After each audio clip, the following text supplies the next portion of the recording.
अस्मद्गुरुपरमगुरू यतिवरपूर्णौ स्वयामुरं रामं पद्माक्षणाप्रसरजित्सेने शरमारमापतीन् वन्दे वन्दे बृन्दावनचरं वल्लवीजनवल्लभं जयन्ती सम्भवं धाम वैजयन्ती विभूषणं श्रीमान् वेङ्कटनाथार्य कवितार्किकेसरी वेदान्ताचार्यवर्यो मे सन्निधत्तां सदा हृदि प्रणामं लक्ष्मणमुनिप्रतिगृह्णाति मामकम् प्रसादयति यत्सूक्तिः स्वाधीनपतिकां सुखिं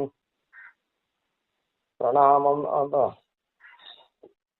तन्मन्त्रवितीक्षपति संयमिनां नरेन्द्रः संसारजिम्मखमुखैः समुपस्थितं नः विश्वस्ततं विषयलोभविषन्निजाभिः गाढानुभावगरुडध्वज पावनाभिः.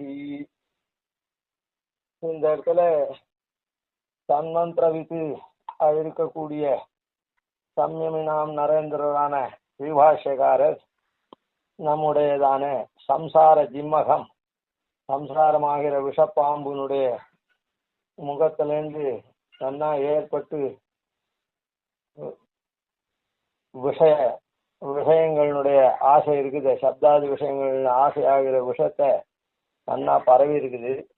அதே தன்னுடையதானே ரொம்ப காடமான அதிக பிரபாவத்தை உடையதான கருடத்வஜ பாவனாபிகி எம்பெருமான், கருடத்வஜனா இருக்கிற எம்பெருமானுடைய சிந்தைகள்னால க்ஷிபதி போக்கடிக்கிறார் அப்படின்னு இந்த ஸ்லோகத்துல சொல்லியிருக்க. பூர்வத்துல இத பெரியாழ்வார் காண்பிச்சிருக்கார். பல்லாண்டிலேயே நாம நித்தியம் அனுசந்திக்கக்கூடிய நித்தியானுசந்தேகமா இருக்கக்கூடிய பல்லாண்டுலேயே அதை காண்பிச்சிருக்கார். அப்படின்றத சுருக்கமாகவும் ஒரு 2 எபிசோட் முன்ன சொன்னோம், 2 பார்ட் முன்ன. அதே வெளியில போய் பார்த்துக்கலாம், வேற ஒரு இடத்துல பல்லாண்டினுடைய அர்த்தம் சொல்றதுக்கு அதுல போய் கேட்டுக்கலாம்னு சொன்னத, அது பல பேருக்கு அதுக்கு சமயம் வாய்க்கும் வாய்க்காது, பல பேருக்கு வாய்க்காதானதுனால இங்கேயே அதை ஓரளவுக்கு அனுசந்தானம் பண்ணலாம்னு அனுசந்தானம் பண்ற விஷயத்துல நேற்று பல்லாண்டு அடியோமோடும் அப்படின்னு சேர்ந்து சொல்லக்கூடிய ஒரு பாசுரம் இருக்கு. 2 பாசுரம், 2 பாசுரத்தை சேர்ந்து ஒரு பாசுரமா அனுசந்திக்கக்கூடிய அது பர்யந்தம் உபய விபூதிநாதனுக்கு மங்களாசாசனம் பண்ணார் அப்படின்றத சொன்ன. இதுக்கு மேல மற்ற வியாக்கியாதாக்கள்லாம் என்ன சொல்லியிருக்கா அப்படின்னு சொன்ன, பகவல்லாபார்த்தி அதாவது மோக்ஷார்த்தி, கைவல்யார்த்தி ஆத்மானுபவத்தை பண்ணணும்னு இருக்கக்கூடியவா, அப்புறம் ஐஸ்வர்யார்த்தி இங்க இருக்கக்கூடிய புலன்களால் நுகரக்கூடிய செல்வங்கள்லாம் அனுபவிக்கணும், ஐஸ்வர்யங்கள்லாம் அனுபவிக்கணும்னு அதை விரும்பக்கூடியவாள் அப்படின்னு இருக்க. அவா இந்த 3 பேர், இந்த 3 பேர் தான் மொத்தம். சதுர்விதா பஜந்தே மாம்னு சொன்னதுல 4 விதம்னு எம்பெருமான் சொன்னது. 2 பேரும் இழந்த ஐஸ்வர்யத்தை விரும்புறவங்க ஒருத்தன், புது ஐஸ்வர்யத்தை விரும்புறவங்க ஒருத்தன். எனக்கேனாப்பி புலன்களால் நுகரக்கூடிய ஐஸ்வர்யத்தை அவ அர்ச்சிக்கிறதுனால அவ ஒரு வகை. புலன்கள்லாம் இல்லாம ஆத்மானுபவத்தை மாத்திரம் அனுபவிக்கக்கூடியவா இன்னொரு வகை. ஆத்மா பகவானுக்கு சேஷம் அப்படின்றத தெரிஞ்சுட்டு அதன்படியே பகவத் அனுபவத்தை பண்ணணும்னு மோட்சத்தை விரும்பக்கூடிய ஆழ்வத்தை. ஆக 3 பேர் அப்படின்னு இந்த 3 பேரையும் முதல் 3 பாசுரத்துல கூப்பிடுறார் அப்படின்னு சொன்னோம். அதேதான் இங்கேயும். இதுக்கு மேல் கொண்டு 2வது 3 பாசுரத்துல அவள்லாம் வர, 3வது 3 பாசுரத்துல அவளோட சேர்ந்து ஆழ்வார் பல்லாண்டு எம்பெருமானுக்கு பாடுறார், கைங்கரியம் பண்றார் அப்படின்னு அவ சொல்லியிருக்கார். அதுல முதல் 3 பாசுரம், இந்த நடு 9 பாசுரம் இருக்கு. இந்த 2 பாசுரம் ஆனாவிட்டு இருக்கிற 9 பாசுரத்துல முதல் 3 பாசுரத்துல அவளை விழிச்சு அவளுக்கு உபதேசம் பண்ற பாட்டு தான்.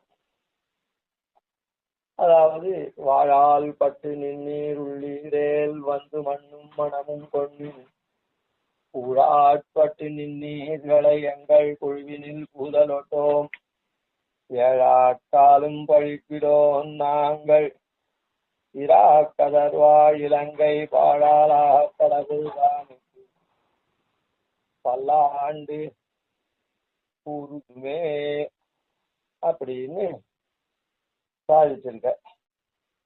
அதனால அதாவது நாம மனம் பெறணும் அப்படின்னு சொன்னா கந்தவதி பிருத்திவி அப்படின்னு பிருத்திவிக்கு லட்சணம் மனம் மிக்கது அப்படின்னு மனம் உடையது அப்படின்னு சொல்லிருக்க ரீதியில எம்பெருமானுக்கு உற்சவம் இங்க ஒண்ணு கவனிக்கணும். சேவடி செவ்வி திருக்காப்புன்னு அந்த இடத்துல இருக்க. அந்த செவ்வின்னா அழகியதானன்னு அர்த்தம். செவ்வின்னா சித்ரா நட்சத்திரத்தையும் குறிக்கும். ஆனால் சித்ரா நட்சத்திரம் தொடங்கி நடக்கக்கூடிய உற்சவத்துக்கு திருக்காப்பு சாத்திரார் அப்படின்னு அதுக்கு அர்த்தம். அதனால சித்ரா நட்சத்திரத்துக்கு தொடங்கி திருக்காப்பு சாத்திரா அப்படின்னா சித்ரா நட்சத்திரத்துல தொடங்குற உற்சவம் ஸ்ரவணத்துல அவபிரதம் இருக்கும். ஸ்ரவண நட்சத்திரத்துல அவபிரதம் தீர்த்தவாரி நடக்கும். அப்படிப்பட்ட உற்சவத்துக்கு இங்கே ஸ்மரித்து செவ்வி திருக்காப்புன்னு சொன்னேன். அதான் இங்க இங்குற்றே வாழலாம். இங்க வாழறதுக்காக வையத்து வாழ்வீர்கள்னு அவ சொன்னாலே ஆண்டாள், அதை போல இவரும் வாழாட்பட்டு நின்னீர் உள்ளீரேல் இவரை பார்த்துதான் அவ சொன்னா. நமக்கு அது புரியறதுக்காக சொன்னதுனால அதை போல இவரும்னு இங்க சொன்னது இருக்கட்டும். அவ சொன்னதுக்கு முன்னாடி இவர் சொல்றதுதான். ஆனா வாழாட்பட்டு நின்னீர் உள்ளீரேல், நீங்க வாழணும்னு ஆசைப்படுறவாள்லாம் இருக்குங்களே, என்ன பண்ணணும்? வந்து மண்ணும் மனமும் கொன்மின்.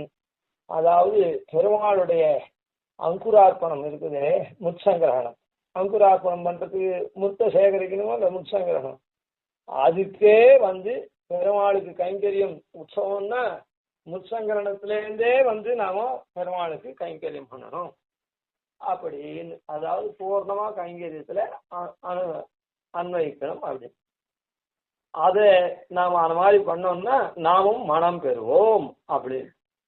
வந்து மண்ணும் மனமும் கொன்மின். இந்த இடத்துல கூழாட்பற்று நின்னீர்களை எங்கள் குழுவினில் கூதலட்டும். அதாவது கூழுக்கு ஆசைப்படுறவான்னு சொல்லலாம். அதாவது உண்டியே உடையே உகந்தோடும்ன்ற ரீதியில அப்படி தன்னுடைய பழைப்புக்கு ஆசைப்படுறவாள்லாம் இதெல்லாம் இங்க பரமைகாந்தியை கூப்பிடுறதுனால மோக்ஷார்த்தியை கூப்பிடுறதுனால பகவல்லாபாத்தியை கூப்பிடுறதுனால கூழாட்பட்டு நீர்களை என்ன ஏதோ அங்க போனா இது கிடைக்குமா அது கிடைக்குமா பழைப்பு கிடைக்குமா அப்படின்னு இருக்கவாள எங்கள் குழுவினில் புகுதலோட்டோம், இந்த கூட்டத்துல நாங்க சேர்க்க மாட்டோம். ஏன்னா ஏழாட்டாலும் இந்த கூழாட்பட்டுன்றதுக்கு ரெண்டு அர்த்தம். அதாவது கலங்கி இருக்கிறவாளையும் எங்க இதுல சேர்க்க மாட்டோம்னு அர்த்தம். அதாவது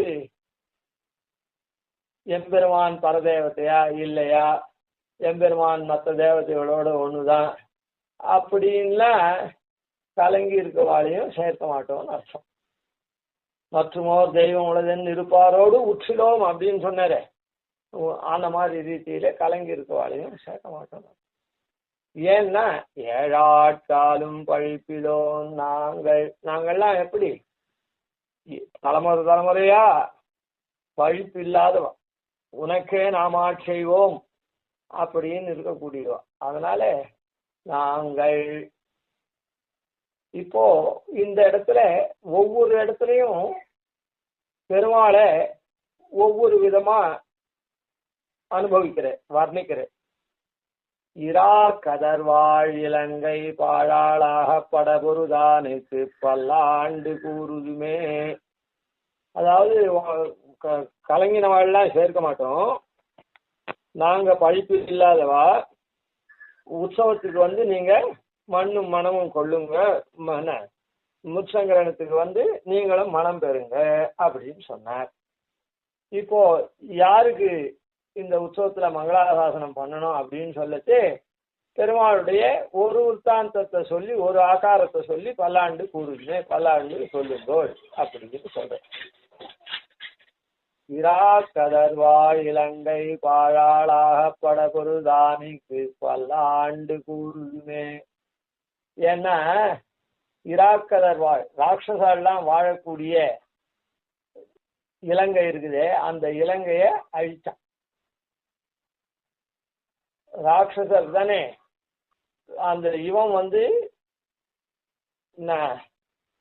விபீஷணன் வந்து வந்துட்டான் அங்கேருந்து. விபீஷணோ தர்மாத்மா அப்படின்னு சொல்ற விபீஷண ஆழ்வான் அங்கேருந்து நல்ல व्यक्ति வந்துட்டான். ராட்சச கூட்டங்கள் தான் அந்த ராவணன் பின்னால அந்த ஊர்ல இருந்தது. விபீஷணனோட அந்த 4 பேரும் வந்துட்டான், சாத்விக பிரபத்தியா இருக்கிற 4 பேரும்.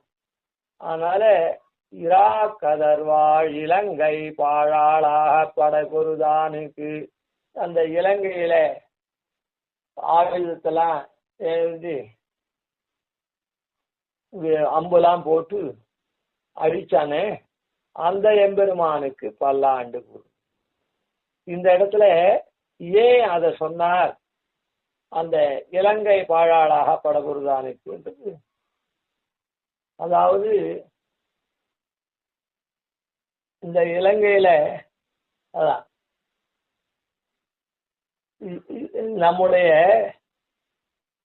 இது இருக்க, அங்க யார பெருமாள் அழிச்சார் அப்படின்னா அரக்கரை ராட்சசனை அழிச்சார்.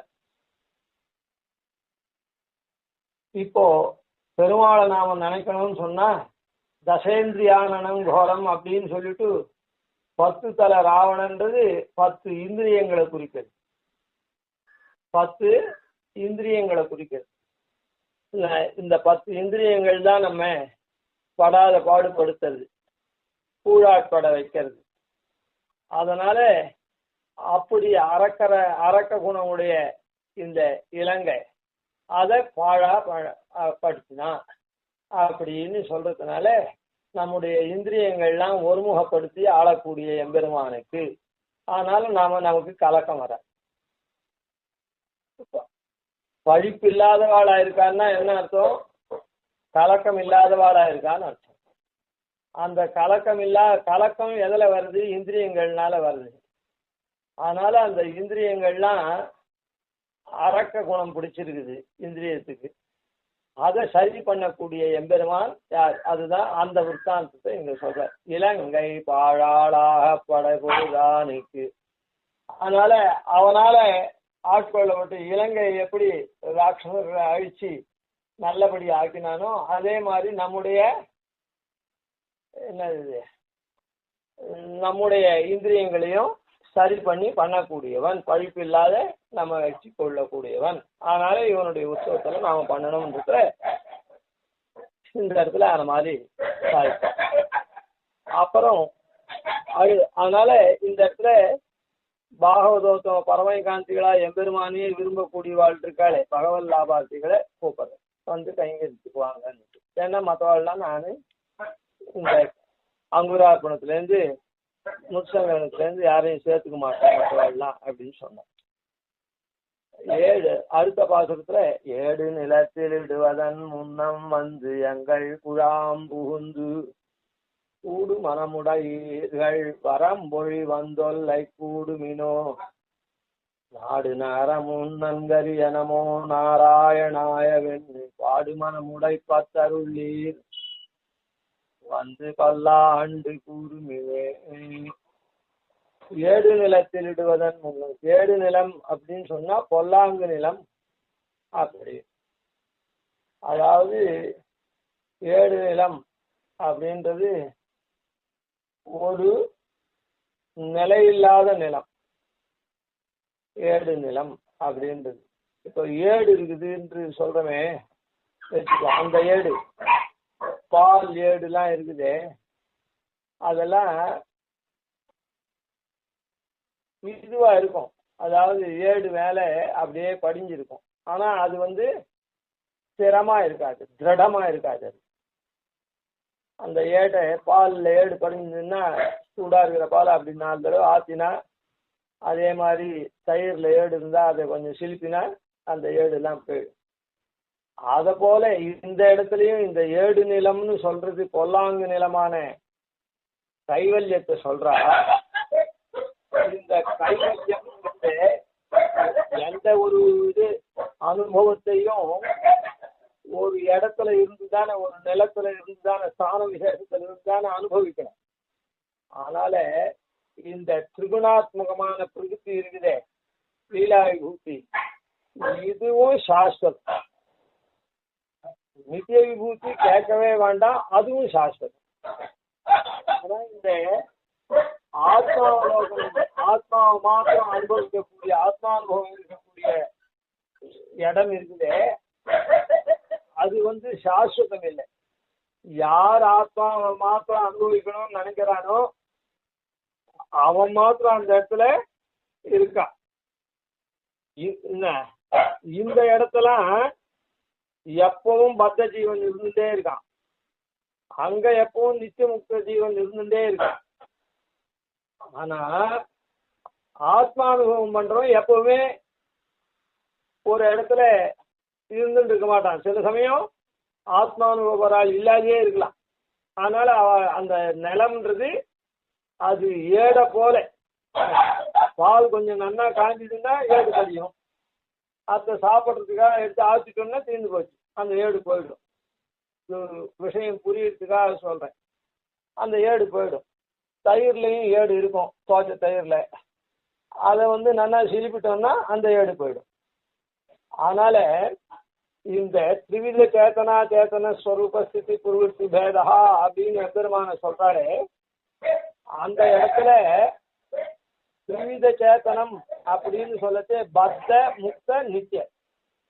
இந்த பத்தரும் அனந்தமா இருக்கிறதுனால இந்த பத்தர் வாழக்கூடிய இந்த லீலா விபூதி, இந்த பிரகிருதி மண்டலம் நித்தியமா இருக்குது, ஸ்திரமா இருக்குது, திருடமா இருக்குது.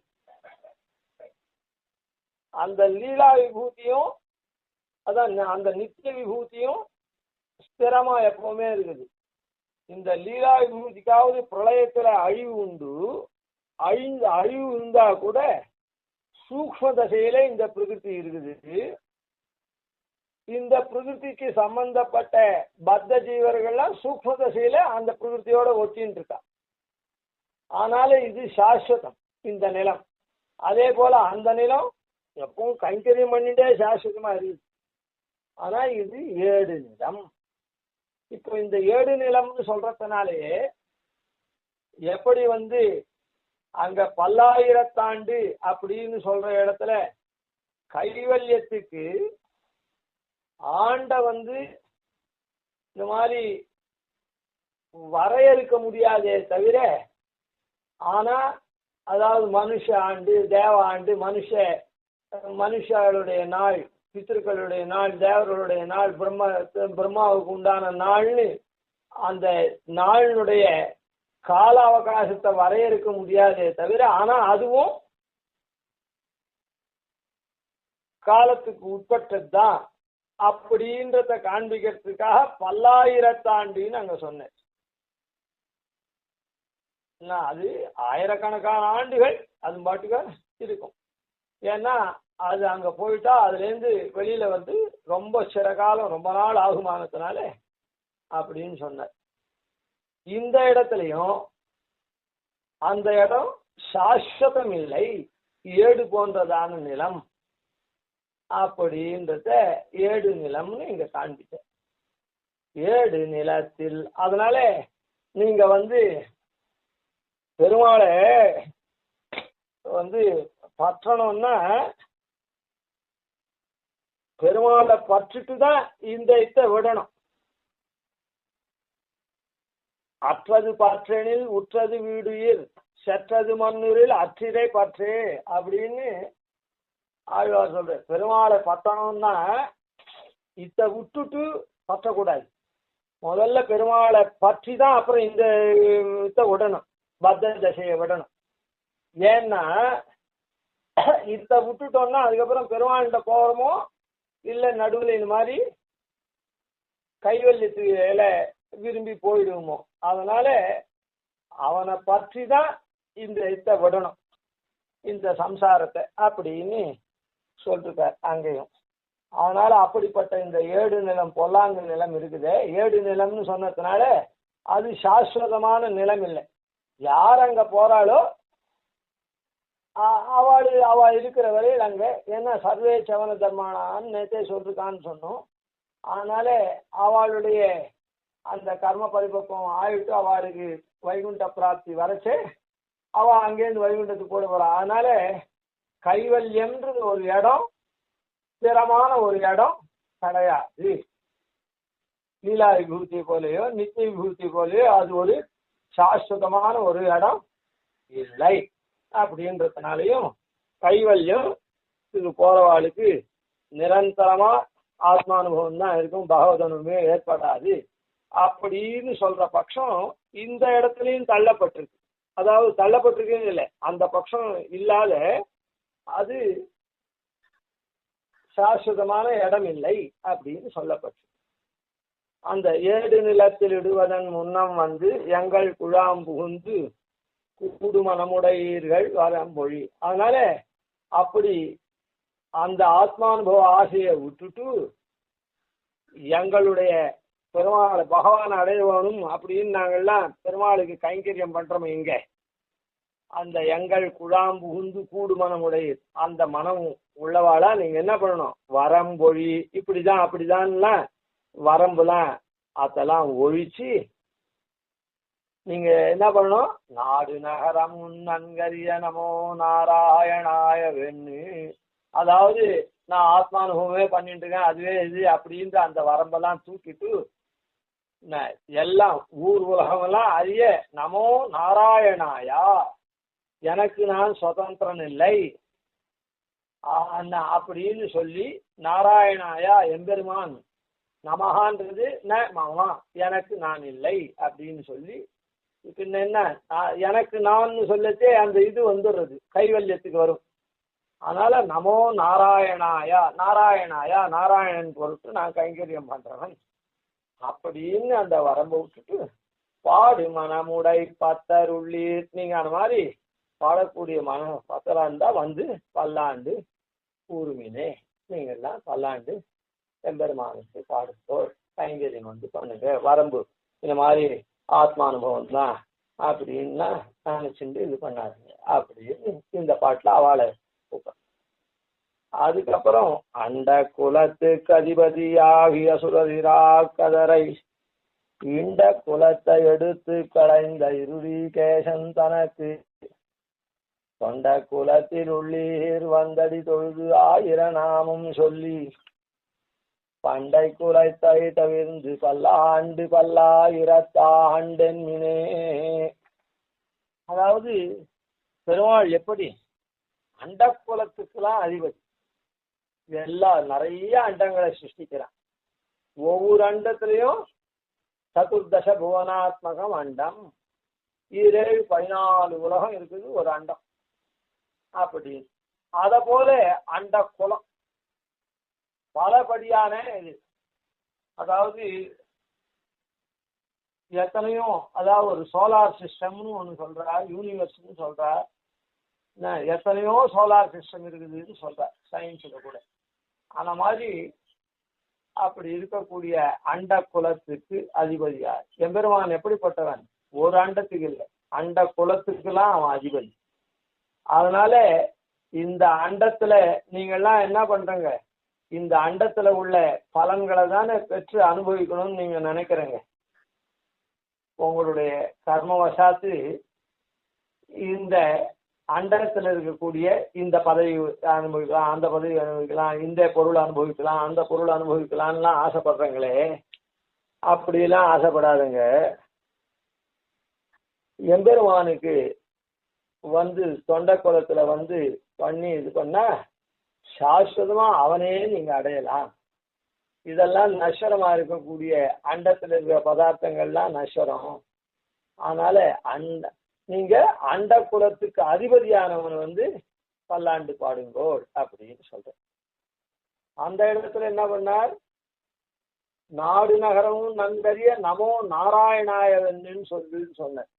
ஏன்னா நீங்கள்லாம் ஆத்மானுபவம் அகம் நான் என்னையே அனுபவிச்சுக்கிறேன் அப்படி இப்படின்னு சொல்லி இது பண்ணாது பெருமாளுக்கு. இந்த இடத்துல வந்து அண்ட குலத்துக்கு அதிபதியாகி அசுரர் கதரை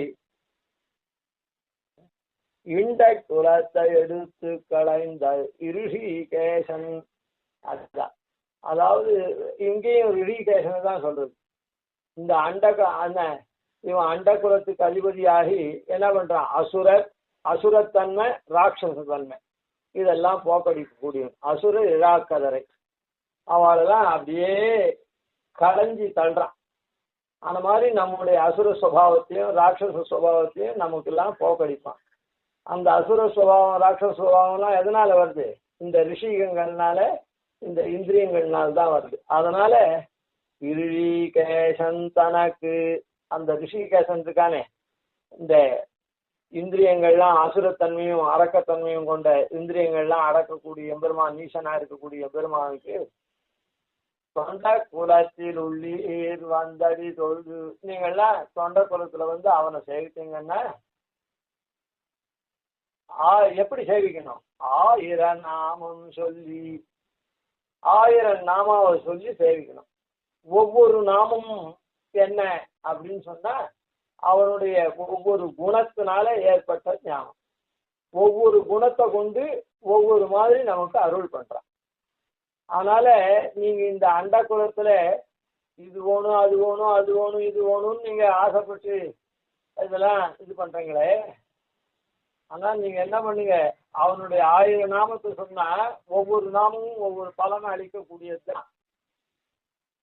ஆனா உங்களுடைய அவா இருக்கிற வேட்கை இந்த சாம்சாரிக பலத்தெல்லாம் அனுபவிக்கணும்னு அந்த வேட்கை கொண்டிருக்கிற அசுரத்தன்மை கொண்டிருக்கிற அந்த இந்திரியங்கள்லாம் அவன் அடக்கி ஆடுவான். அப்படியே அதனால என்ன ஆகும், அந்த ரிஷிகேசனையே நீங்க அடையுங்க. பண்டை குலத்தை தவிர்ந்து, இதுக்கு முன்ன நீங்க அது வேணும் இது வேணும்னு சொல்லியிருந்தீங்க. இப்போ அந்த ரிஷிகேசனா இருக்கக்கூடிய எம்பெருமானே இந்த 1000 நாமங்கள்னால சொன்னாங்கன்னா அந்த எம்பெருமான் உங்களுக்கு எல்லாமே அவன் தான் இருக்கான், எல்லா பலமும். அதனால அந்த எம்பெருமான் உங்களுக்கு அனுகிரகம் பண்ணுவன். அவனே பண்டை குலத்தை தவிர்ந்து பல்லாண்டு பல்லாயிரத்தாண்டனே. அதனால இந்த பாசுரத்தினால இங்க இருக்கக்கூடிய ஐஸ்வர்யங்கள் செல்வங்கள்லாம் விரும்புறங்களே, இது எனக்கு எனக்குன்னு இது பண்ணி எல்லாரும் இந்த செல்வத்தெல்லாம் பெற்று என்ன பண்றான், இரண்யகசு ராவணாதிகள்லாம் அந்த மமகாரம் மமதையெல்லாம் கொண்டு எல்லாரும் அல்லெல்லாம் படிச்சு அசுரனாகவும் அரக்கனாகவும் இருக்கான். ஆனா அப்படி இல்லாம நீங்க சஹஸ்ரநாமத்தை பாடினீங்கன்னா இந்த பல இதையும் அருளக்கூடிய எம்பெருமான் நம்முடைய இந்திரியத்தை சரி பண்ணி அவன் பக்கத்திலே கொண்டு சேர்ப்பான் அப்படின்னு சொல்லி இந்த 3 பேரையும் கூப்பிடுற. இப்ப இந்த 3 பேரையும் கூட்ட உடனே லோகத்தில் இருக்கக்கூடிய ஒரு சாரார் ஆயிடுத்து. சதுர்விதா பஜந்தே மாம்னு சொன்னபடிக்கு அவன் அதுக்கப்புறம் அவனே சொல்றான், லோகத்துல ஒரு சாரார் இப்ப இருக்கிற தன்மையில அவ என்னை அடைய மாட்டான், அதான் என்ன பஜனம் பண்ண மாட்டான், என்னைக்குமே பஜனம் பண்ண மாட்டான், நித்திய சம்சாரின்னு சொல்லல. இந்த லோகத்துல இருக்கோ 2 விதமா இருக்கா. ஒன்னு சில பேர் என்ன 4 பலத்துக்காக சதுர்விதா பஜந்தேமாம்னு சொன்ன சுகுத்திகளா இருக்கவா, துஷ்கிருதிகளா இருக்கவா 4 பேர் என்ன வந்து இதுவே பண்ண மாட்டா, பிரபத்தியே பண்ண மாட்டா என் இடத்துல அப்படின்னு சொல்ற. நமாம் துஷ்கிருதினோ மூடாக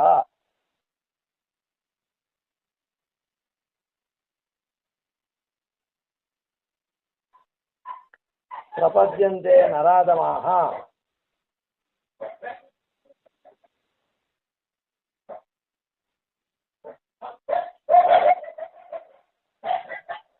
மாயையா அபகிருத ஞானாக அசுரம் பாவமாக அப்படி ஒரு 4 பேர்ல ஒருத்தன் மூடன், எம்பெருமானுக்கு அடிமைப்பட்ட ஆத்மாவையும் மற்ற வஸ்துவையும் தம்மதான் நினைக்கக்கூடிய விபரீத புத்தி உடையவன் மூடன். நராதமன் அப்படின்ற இதிகாச புராணங்களை கேட்டு எம்பெருமானுடைய தன்மையை தெரிஞ்சுட்டு இருக்கான்.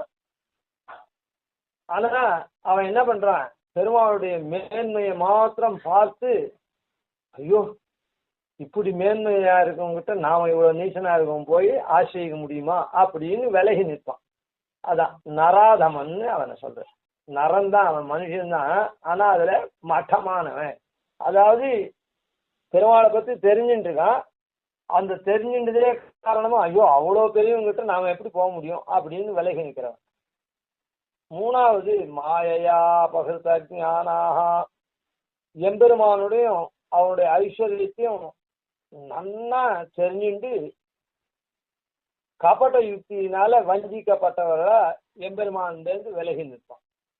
அவன் எம்பெருமானுடைய மேன்மையை மாத்திரம் பார்த்து விலகி நிற்கிறவன் நராதமன்றவன். இவன் மாயையா அபகிருத ஞானாகனு அபகிருத ஞானத்தை உடையவன் என்ன பண்ணுவான்னா, எல்லாத்தையும் நன்னா தெரிஞ்சுட்டா கூட கபட்ட யுக்தி அதனால வஞ்சிக்கப்பட்டு இவன் என்ன பண்ணுவான், எம்பெருமானத்திலிருந்து விலகி நிற்பான். ஆசுரம் பாவம் ஆசிதா, எம்பெருமானுடைய சொரூபங்களாம் நன்னா தெரியும், ஆனா அவன் என்ன அவனுக்கு மாத்திரம் அவ்வளோ அப்படின்னு அவன் பேர்லயே துவேஷம் கொள்வான்.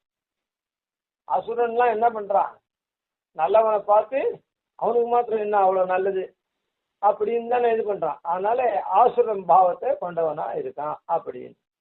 இந்த 4 சுபாவம் உடையவா பெருமாளிலே சொல்லிட்டான் கீதையில. இவாள்லாம் பிரபத்தி என்ன பண்ணி அடைய மாட்டான்னு சொல்லிட்டு, அப்போ அந்த மாதிரி சொல்லிட்டாக்கா ஆசுரம் பாவம் ஆசிதாக இந்த 4 பேர். சரி, ஏத்தன் மத்தியில சில பேர் இருப்பாளும். இப்ப 4 பேர்ல கூப்பிட்டார் 3 பாட்டுல 3 வகையா பிரிச்சு. இந்த 4 பேரை கூப்பிட வேண்டிய அவசியம் இல்லை. அவ இந்த மாதிரி ஆசுர சுபாவத்தை உடையவாளா இருக்கா. ஆனா ஒண்ணுமே இல்லாத உண்டியே உடையேன்னு பெருமாள் இடத்துல அனுகூல புத்தியும் இல்லை, பிரதிகூல புத்தியும் இல்லை, அனுபவியாளா இருக்காலும். அவளுக்கெல்லாம் இப்ப மேல் பாட்டிலேருந்து அவளை கூப்பிட்டு பெருமாள் இடத்துல நீங்க கைங்கரியம் பண்ணுங்க அப்படின்னு சொல்ற. அவளை கூப்பிட்டு எம்பெருமானத்துல கைங்கரியம் பண்ணுங்க அப்படின்னு.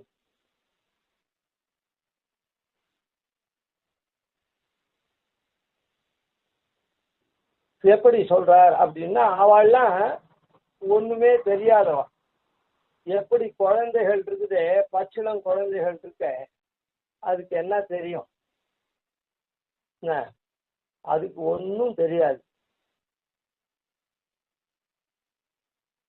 அதனால அதுக்கு தாயா எதனா பண்ணதான் அதுக்கு உண்டே தவிர சிசு பிராயர். இவாள்லாம் பகவத் அனுபவத்தில் அந்த மாதிரி சிசு பிராயர். அவளுக்கு இருக்கக்கூடிய பந்தனைனா அந்த ஒரு அந்த ஒரு அதாவது குழந்தைக்கு ஒன்றும் தெரியாத தன்மை இருக்குதே. அதனால பெரும் துன்பங்கள்லாம் வந்ததுன்னா அதை அப்படியே தான் தாயார் தான் அதை போக்கடிக்கணுமே தவிர அதுக்கு ஒன்றும் தெரியாது. ஆன மாதிரி இந்த சம்சார துன்பங்கள் கட்டு தீரணும் அவளுக்கெல்லாம் அப்படின்னா அவளை கூப்பிடுறார். எந்த தந்த தந்தை தந்ததம் மூத்தப்பன் 7 படிகால் தொடங்கி வந்து வழி வழியா செய்கின்றோம். தங்களை சொல்லிக்கிறேன், அதாவது 7 தலைமுறையா நாங்கள்லாம் ரொம்ப பெருமாளுக்கு கைங்கரியம் பண்ணிருக்கோம். நீங்கள்லாம் என்ன பண்ணுங்க, திருவோண திருவிழாவில் அந்தி அம்போதில் அறிவுருவாகி அரிய அழித்தவனை. திருவோண திருவிழா அதான் முன்னையே சொன்னமோ இல்ல, செவ்வி திருக்காப்புன்னு சித்திர நாள் தொடங்கி நடக்கக்கூடியது. சிரவணத்துல தீர்த்தவாரி நடக்கும் அப்படின்னு. இந்த இடத்துல அதுதான் சொல்றார். அதனால அதுக்கு சிரவண உற்சவம்னு பேர். சிரவணத்துல தீர்த்தவாரி நடக்கிறதுனால திருவோண திருவிழவு அப்படின்னு சொல்றார். திருவோண திருவிழவில் அந்த திருவோண திருவிழா நடக்கத்தே தான் வைகாசி மாசத்துல இப்போ தேவபெருமாள் உற்சவம் நடக்கிறது. அந்த வைகாசி மாசத்துல திருவோண திருவிழா சித்ரா நட்சத்திரம் கொடியேறி அந்த சிரவணத்தின்னைக்கு தீர்த்தவாரி ஏத்தன் மத்தியில தான் நுசும்ம ஜெயந்தி வருது. அதனால திருவோண திருவிழவில் அந்தி எம்போதில் அறிவுருவாகி அரியழித்தவனை பந்தன தீர பல்லாண்டு பல்லாயிரத்தாண்டென்னு பாடுதுமே. நீங்கள்லாம் என்ன பண்ணுங்க, சிசு பிராயரா இருக்கிறதுனால உங்களுக்கு இந்த சம்சார கட்டுலாம் போகணும் அப்படின்றதுனால அந்த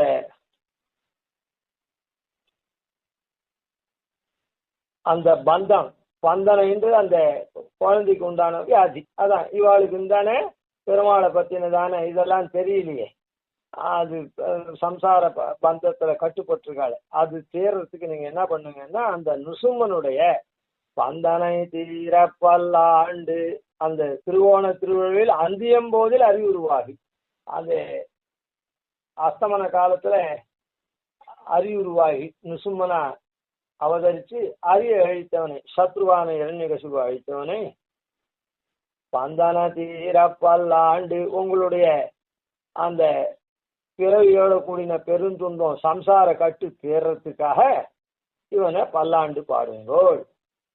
அதனால நீங்க பல்லாண்டு பாடினீங்கன்னா நாங்க எப்படி ஏழாட்டாலும் எந்த தந்தை தம் மூத்தப்பன் ஏழ்படியால் தொடங்கி வந்து வழி வழியா செய்யறோமோ அதே மாதிரி நீங்களும் ஆயிடுங்க.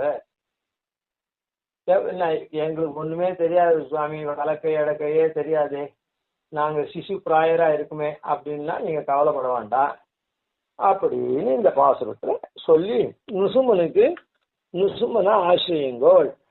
பந்தன தீர பல்லாண்டு பல்லாயிரத்தாண்டுன்னு பாடுதுமே.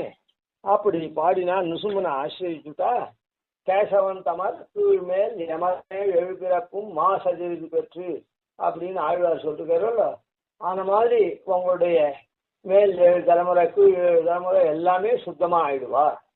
அதனால நீங்க நுசும்மனை ஆசிரியித்து உங்க பந்தனைன்ற அந்த வியாதி குழந்தைக்கு இருக்கு, பச்சிளம் குழந்தைக்கு இருக்கிற வியாதி மாதிரி உங்களுக்கு சிசு பிராயரா பகவத் அனுபவத்துல இருக்கவா இந்த மாதிரி பண்ணா அந்த வியாதி நீங்கி எங்களை போல ஏழாட்காலும் வந்து வழி வழியா செய்யும் தன்மையை நீங்க பெற்றுடுவீங்க. அப்படின்னா என்ன அர்த்தம்? அது எற்றைக்கும் 7 பிறவிக்கும் உந்தன்னோடு தோமே தவோம்னு சொன்னாலே ஆன மாதிரி நீங்க ஆயிடுங்க அப்படின்னு இந்த பாசுரத்துல சொல்ற. யாரை பார்த்து? சாமானியால பார்த்து. அங்க வியாக்கியானம்லாம் பண்றது இந்த பாட்டுல அந்த பரமை காந்திகள்லாம் வரா, பகவல்லா பாத்தி வந்து சேர்றா அப்படின்னு சொல்லப்பட்டிருக்கு. ஆனா இந்த இடத்துல இந்த மாதிரி சாமானியாளா இருக்கக்கூடியவர்கள் நுசும்மனை ஆசிரியத்து உஜ்ஜீவியங்கோள் அப்படின்னு சொல்ற. இப்ப நுசும்மனை ஆசிரியத்து உஜ்ஜீவியங்கள்னா எங்களுக்கு எப்படி மேல் கொண்டு கைங்கரியம் எல்லாம் பண்றது? எங்களுக்கு எல்லாம் ஒண்ணுமே இது எந்த விதமான ஒரு தகுதியுமே இல்லையே அப்படின்றது மேல் பாசுரத்துலாம் வரப்போகுது. அது அடுத்ததாப்பா. கவிதார்த்திக சிம்ஹாய கல்யாண குணசாலினே ஸ்ரீமதே வெங்கடேஷாய வேதாந்த குரவே நமः. ஆதிவஞ்சரோபாதீனிதிவத்யான் பஜேனிஷம் ஸ்ரீரங்கபூர்வசர்ஜித்யதீசான பதாஸ்ரயம் ஸ்ரீவத்சம் திலகம் வந்தே ஸ்ரீகிருஷ்ணதேசிகம்.